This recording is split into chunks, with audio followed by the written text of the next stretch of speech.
वर्ष 2023-24 का आम बजट आ चुका है और इस बजट को देखने पर, इसको पढ़ने पर एक बात स्पष्ट रूप से नजर आती है, वो ये कि ये एक चुनावी बजट है। और हो भी क्यों ना, इस सरकार का ये अंतिम पूर्ण बजट है अगले वर्ष चुनाव से पहले।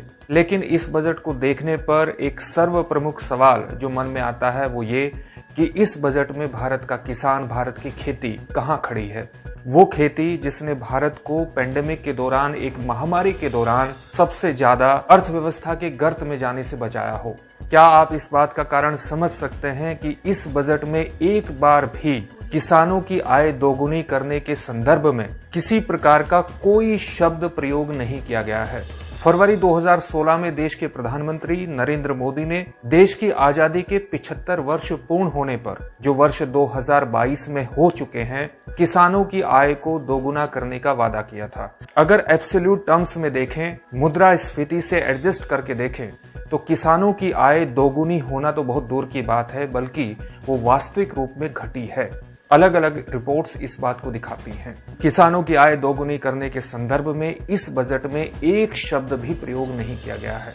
इसी तरह से जीरो बजट फार्मिंग के बारे में कोई शब्द प्रयोग नहीं किया गया है। सॉइल हेल्थ कार्ड के बारे में कोई शब्द प्रयोग नहीं किया गया है। ऐसा नहीं है कि किसानी या किसानों के बारे में एक शब्द भी प्रयोग नहीं हुआ है। टोटल 11 पॉइंट्स इस बजट में खेती से संदर्भित हैं, लेकिन 11 के 11 पॉइंट्स में किसानों को वायदे दिखाए गए हैं। एक डिजिटल पब्लिक इंफ्रास्ट्रक्चर बनाने की बात की गई है। मिलेट के लिए एक वैश्विक केंद्र बनाने की बात की गई है श्री अन्न नाम से। कपास का उत्पादन बढ़ाने का वायदा किया गया है। आत्मनिर्भर बागवानी स्वच्छ पौध कार्यक्रम करने की बात की गई है। एग्रीकल्चर एक्सीलरेटर फंड बनाने की बात की गई है। कृषि ऋण को बढ़ाने की बात की गई है। केवल बातें की गई हैं। किसी भी प्रकार से खेती के विकास या किसानों की आय को बढ़ाने का कोई भी विजन नाम मात्र को भी देश के सामने नहीं रखा गया है। गन्ना किसानों के लिए खास खुशखबरी है। गन्ना किसान के बारे में या गन्ने के बारे में इस बजट में 00 शब्दों का प्रयोग हुआ है। शायद सरकार को लग रहा है कि उसने गन्ना किसानों की तमाम समस्याओं का समाधान कर दिया है।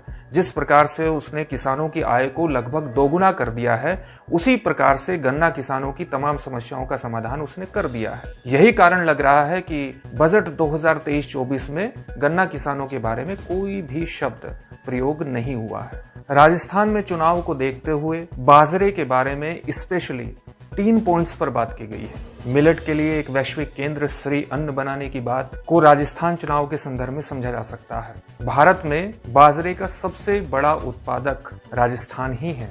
इसी तरह से कपास की खेती भी राजस्थान में बड़े पैमाने पर होती है और कपास की उत्पादकता बढ़ाने पर भी एक पॉइंट कृषि सेगमेंट के अंतर्गत है। यानी सरकार का पूरा ध्यान केवल चुनावी राज्यों तक सीमित रह गया है।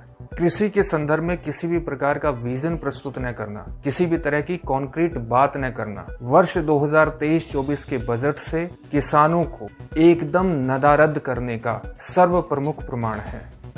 इस वीडियो को शेयर जरूर कीजिए और इस चैनल को सब्सक्राइब करिए। बेल आइकन जरूर दबाइएगा ताकि आपको लेटेस्ट वीडियो का नोटिफिकेशन मिलता रहे। बहुत बहुत धन्यवाद।